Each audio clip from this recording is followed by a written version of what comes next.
고성국 TV의 고성국 대표가 정규재 주필에게 공개 토론회를 제안합니다.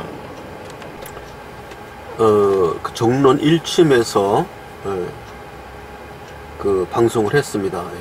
제가 이제 태극사랑에서 제가 그 정규재 주필이 황교안에게 드리는 고언, 이런 방송을 제가 보고 오늘이 화요일이니까 그 다음날 저는 그 정규재 주필과 제가 생각을 좀 다르게 달리한다는 제가 동영상을 올렸었고요.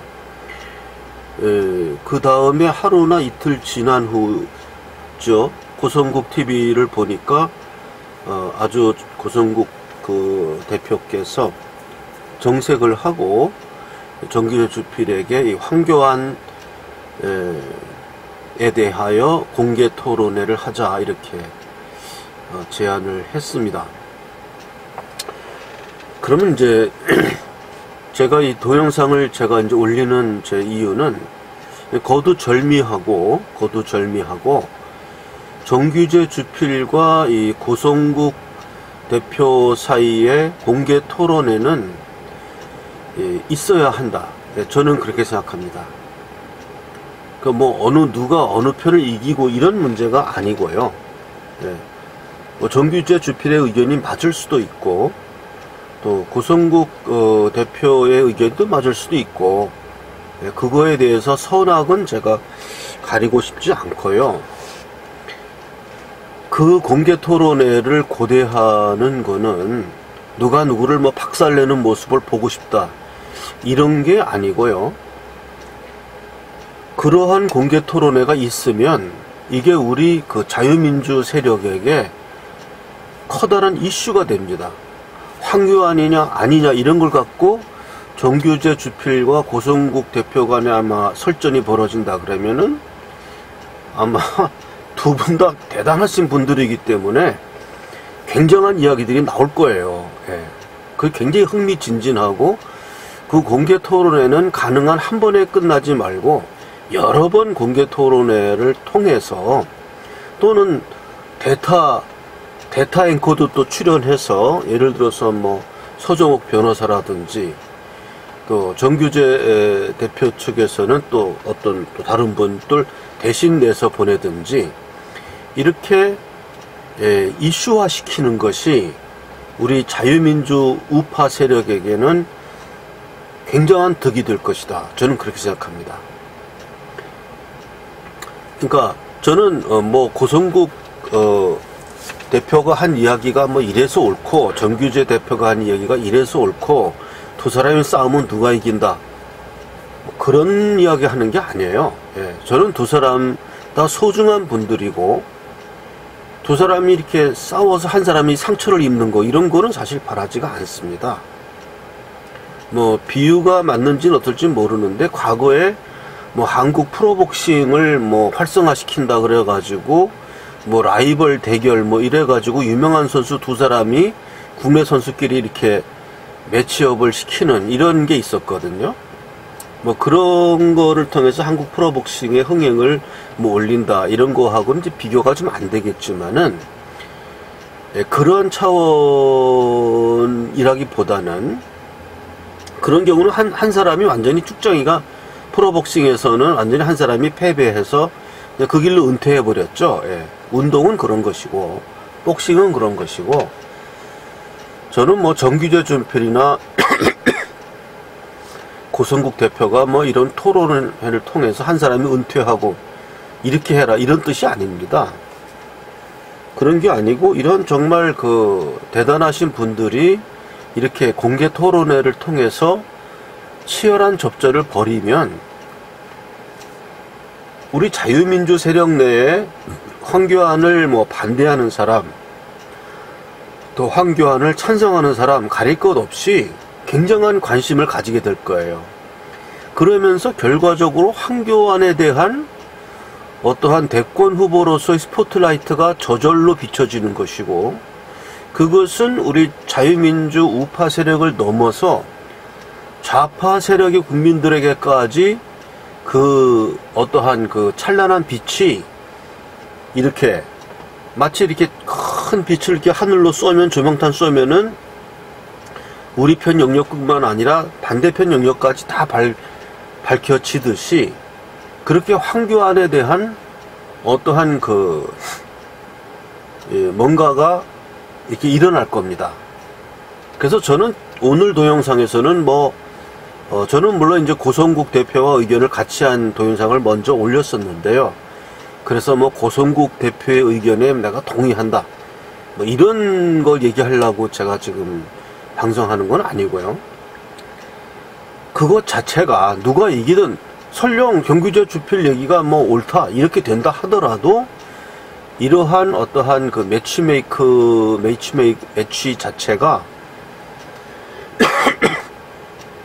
하나의 자유민주 세력 내에서의 커다란 어떠한 응집력을 갖게 될 것이고, 황교안을 급부상시키는, 지금도 많이 부상돼 있지만은 아주 더 차별적으로 부상시키는 그러한 행사가 될 것이다. 저는 그렇게 생각합니다. 고성국 대표가 어떻게 정규제 주필의 이야기를 반박했는가 하는 것은 고성국 TV 다 들어보시면 중론을 치면 나오니까 제가 자세하게 반복할 것은 없고, 고성국 대표가 지정했던 걸 간략히만 정리하면, 황교안이 법무부 시절에 그 통진당 해상한 건 이건 세계사적으로 가치가 있는 일이다. 법무부 장관이 직접 나와서 이렇게 통진당을 해산했다. 이런 거는 다른 나라에 없다. 대단한 일이다. 저는 제 방송에서 이제 사드 배치를 황교안이 강행한 것을 높이 쳤는데 그런 이야기는 나오지 않았어요. 저는 지금도 황교안이 사드 배치를 강행한 것은 그 당시에 대통령 권한 대행으로서 그냥 밀어붙였지 않습니까? 굉장한 거라고 생각합니다. 그 다음에 반기문을 너무 장시간 이야기함으로써 반기문과 황교안을 오버랩 시키면서 어떤 이미지 메이킹을 했다, 이런 식으로 이제 고성국 대표가 비판을 좀 했어요. 그건 그렇다 치고요. 그 다음에 이제 고성국 대표가 그래도 가장 잘 표현한 게 이거죠. 황교안 보러 비키라고 하는데 황교안이 안 비켜줘서 다른 후보들이 성장을 못하는 책임이 있다. 그러니까 빨리 비켜라. 이런 논리는 말이 안 된다. 황교안이 가로막고 있기 때문에 일어서지 못하는 그런 사람들이 그게 무슨 후보냐. 황교안이 가로막고 있어도 황교안을 밀어제치고 나갈 수 있는 그런 강인한 후보가 필요한 것이다. 이러한 식의 아주 굉장히 고성국 대표가 아주 논리적으로 잘 이렇게 몇 가지 이야기를 했습니다. 제가 한 두세 가지 정도를 지금 고성국 대표의 이야기를 했고요. 나머지 이야기는 직접 보시고, 저는 이렇게 생각합니다. 지금 그 황교안이라는 대안이 지금 등장했어요. 그래서 저는 원래 방송에서 이제 황교안이라는 대안이 등장했기 때문에 우리 자유민주 세력은 더 이상 이제 선택의 여직이 없고, 이 대안보다 더 나은 대안이 지금 앞으로 남은 3년 반 동안에 나타날 리도 없다. 그냥 이것을 대세론으로 밀고 나가고 황교안이 답이다는 걸로 대세론을 나가서 답이 아니면 망할 각오를 하고 우리가 나가야 된다. 저는 그렇게 이야기를 했습니다. 거기에 대해서 두 번째로 제가 더 붙인다면요, 우리는 황교안에게 박정희와 같은 이게 하늘이 낸 사람 같은 이런 거를 요구하면 안 됩니다. 이번에는 우리 국민이 이제 70년이라는 세월 동안 이렇게 발전했으니까 이제는 우리 국민의 힘으로 만약에 100보를 양보해서 황교안이라는 사람이 아주 평범한 사람이었다고 하자고요. 그랬는데도 그 평범한 사람을 우리 자유민주 세력이 옹위해가지고 그 평범한 사람을 핵으로 해서 자유민주 세력의 거대한 구름이 결국은 정권을 쟁취하고 우리나라를 구하는, 이제는 우리 국민이 5.16 혁명과 같은 일을 해야 할 때라고 생각합니다. 그 당시에는 우리 국민이 굉장히 좀 상태가 낮았기 때문에 박정희라는 하늘에서 그러니까 하늘이 낸 거죠. 그런 분에 의해 가지고 5.16 혁명으로 이게 시작되었는데, 우리가 그것을 이제 황교안에게 요구해서는 안 되고, 이제는 거꾸로 우리 국민이, 자유민주 우파 세력이 그 5.16 혁명을 이루는 총칼이 되어서, 황교안은 그냥 가운데 딱 앉아있기만 하면은 사방에서 이 기관총들이 막 발사되는, 그래가지고 적의 진지를 초토화시키는 이러한 전투 양식으로 우리는 할 각오를 해야 된다. 그렇기 때문에 황교안이 지금 뭐 옳으네 그르네 따질 필요가 없다는 거죠. 이미 황교안에게 지금 그 2위와 3위의 두세 배의 그 2, 3, 4위 다 합쳐봐야 황교안과 같게 되는 이러한 그 지지도의 결집이 벌써 이루어졌어요. 이게 벌써 민심입니다.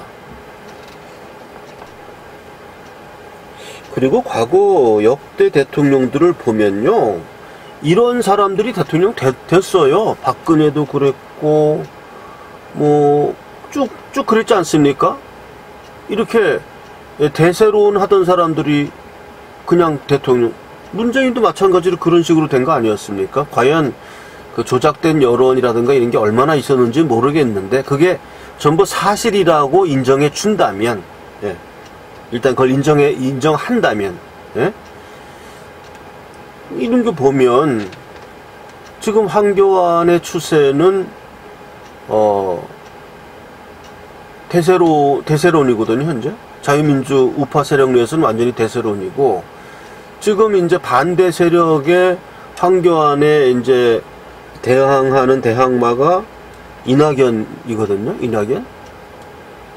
그리고 제가 볼 때는 앞으로 이낙연이 굉장히 그 중후한, 지금 이낙연에게 이끌리는 그 중도파가 많습니다. 그 사람이 보여주는 어떤 그 첫인상 같은 거, 온화해 보이기도 하면서 이렇게 중도적인 그런 모습, 이런 데 끌리는 사람들이 많더라고요. 중도 우파 가운데서도 있더라고요.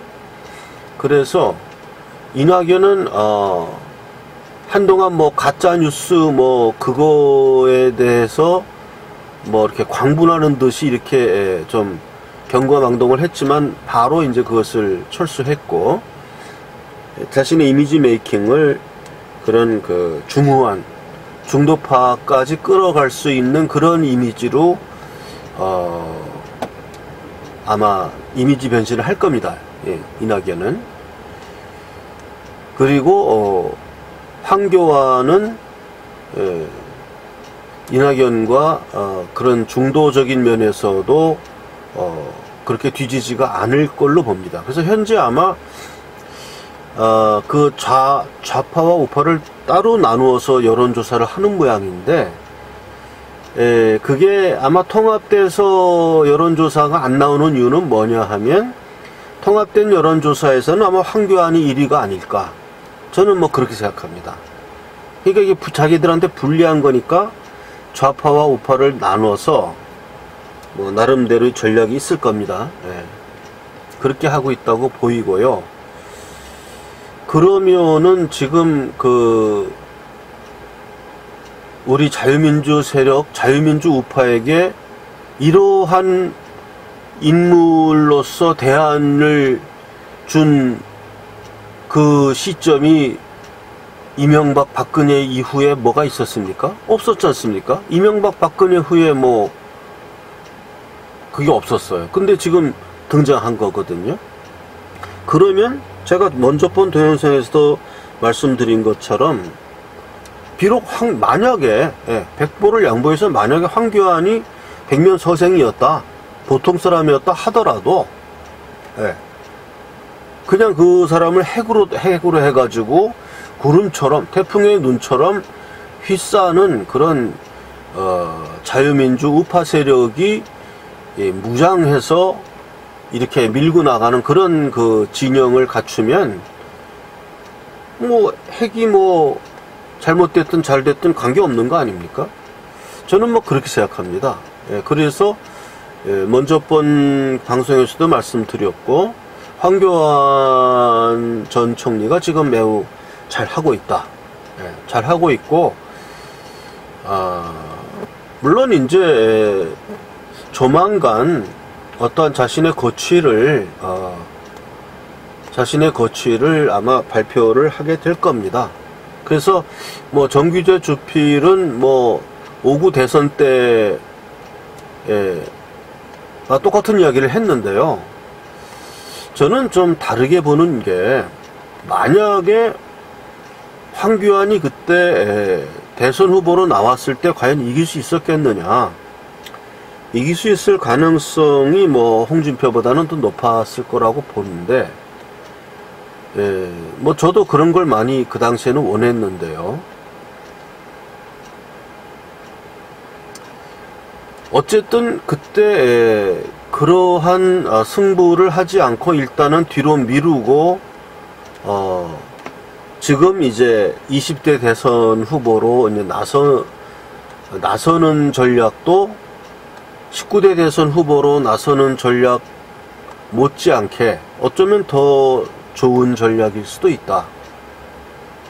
어차피 19대 대선에서는 탄핵의 박근혜 대통령 탄핵의 여파로 분위기가 이미 넘어간 상태였기 때문에 넘어가는 기둥에 괜히 머리 맞을 필요가 없지 않느냐.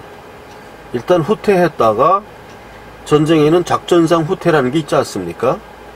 일단은 후퇴했다가 다시 밀고 올라가면은 고토를 다시 회복할 수 있다. 이게 뭐 병법 아니에요? 그리고 만약에 5구 대선에서 만약에 황교안이 출마했다가 졌다면은 지금보다는 훨씬 안 좋은 상태로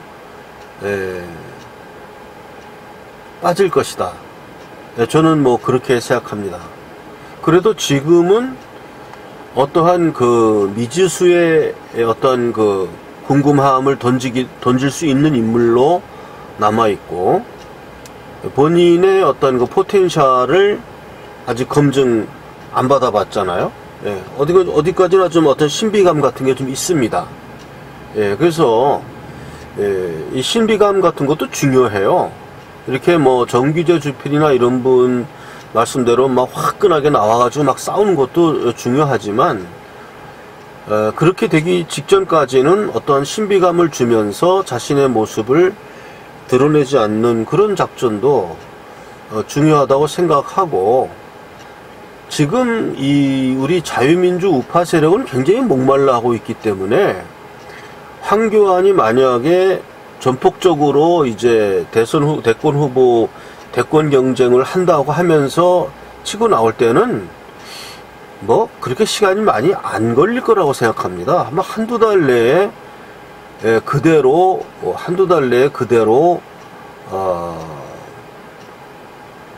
어떠한 대세론이 그냥 굳혀지지 않을까, 이렇게 생각이 됩니다. 그래서 시간적으로는 아직도 충분한 여유가 있기 때문에 그렇게 서두를 필요는 없다. 이렇게 생각합니다. 그리고 뭐 많은 분들이 정치를 빨리 시작해놓은 것이 뭐 좋다, 이렇게 이야기를 하는데요. 글쎄요, 그렇게 서두를 필요가 있을까요? 어쨌든 각설하고, 이 고성국 대표가 정규제 주필에게 공개 토론회를 제안한 것은 꼭 두 사람이 무슨 만나서 자웅을 겨뤄봐라 이런 뜻이라기보다는, 그러한 열띤 어떤 공개 토론회가 우리 자유민주 세력을 하나로 결집시키고, 그걸 통해서 어떠한 차기 20대 대선에 대한 분위기가 쇄신되면서, 그러니까 현재 지금 문재인 레임덕을 빨리 이제 일으켜야 되는데 20대 대선에 대한 이야기를 한다는 거, 이것 자체가 굉장히 좋은 겁니다. 굉장히 좋은 겁니다.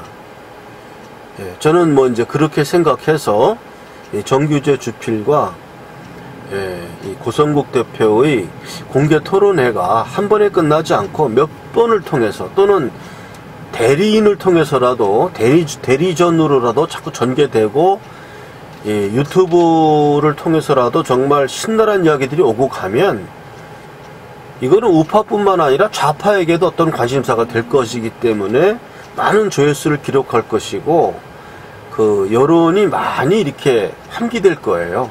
저는 그렇게 생각해서 정규제 주필과 고성국 대표의 공개 토론회를 반드시 이루어야 한다. 저는 그렇게 생각합니다. 여기까지가 이제 오늘 방송에서 제가 말씀드릴 내용이고요. 그 다음에 이제 그 19대 대선 무효 소송, 저희 태극사랑 대표 고선, 제가 그 대법원 수 54의 원고죠.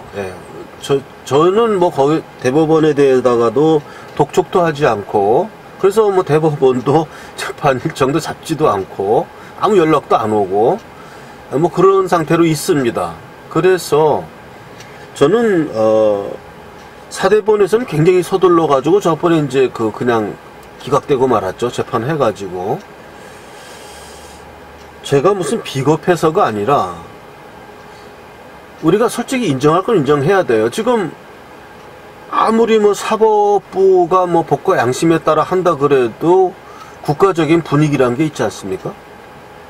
그걸 무시하고 뭐 대법원 판사라 그래가지고 뭐 19대 대선 무효다 선고 빵빵 때려가지고 문재인 파면한다 이렇게 할 수 없지 않습니까? 그거는 문재인 정권에 대한 지지도 하락과 국민 여론의 어떠한 그 변화 이런 거와 맞물려 가지고 필요할 때는 레임덕이 오는 순간에 이제 그 19대 대선 무효 소송도 막 제기되면서 그 때를 저는 좀 기다리고 있습니다. 비가 억수같이 오는데 거기 뛰어나가 봐야 뭐 젖으니까 일단 비가 약간 멈출 때를 기다려서 그때 어떻게 게릴라 전식으로 같이 동참해서 치고 나가면 어떠한 그 좋은 기회도 오지 않을까. 저는 뭐 그렇게 생각합니다.